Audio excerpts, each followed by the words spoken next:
அஸ்ஸலாமு அலைக்கும். ரொம்ப ஹாப்பியாக இருக்குது. ஏன்னா நம்மள எவ்வளோ குறைகள் கூறினாங்க ஊரில் எல்லாம். நான் டியூஷன் படித்து கொடுக்க சரியில்லை அப்படி இப்படி பல குறைகள் எல்லாத்தையும் தாண்டி என்னுடைய மாணவன் நிறைய பேர் இப்போ மேத்ஸ் நல்ல மார்க் எடுத்திருக்காங்க. அதில் நம்ம பிக்சரில் படித்த ஒரு ராபின் சென்டம் இந்த மாதிரி 400க்கு மேலே நிறைய மதிப்பெண்கள் எடுத்திருக்கேன். ரொம்ப ஹாப்பியாக இருக்குது. யாருமே ஃபெயில் ஆகலை. இது என்ன விஷயம்னா யாருமே ஃபெயில் ஆகலன்னு சொல்ல காரணம் என்னன்னா இது எல்லாமே ரொம்ப வீக் ஸ்டூடெண்ட்ஸ். அதுலேயும் நம்ம நெடுக்கடல ஒரு சகோதரோடைய மகள் ரொம்ப வீக், பேர் சொல்ல விரும்பல, ரொம்ப வீக். இப்போ அவங்க 5 பாடம் பாஸ் ஆகி நம்ம ஃபோன் பண்ணால் ரொம்ப சந்தோஷமா இருக்கு. ஏன்னா நம்முடைய என்னுடைய மெயின் இதே என்ன டியூஷன் தான். பல குறைகள் என்னெல்லாமோ சொன்னாங்க. அப்படி இப்படி சொன்னாலும் எல்லா புகழும் இறைவனுக்கு.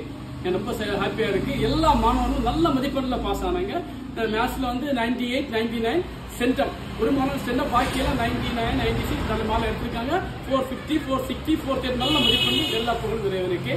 ஸோ நெக்ஸ்ட் நம்ம கிளாஸ் ஜாயின் பண்ணுறோம், ஜாயின் பண்ணிவிடுங்க.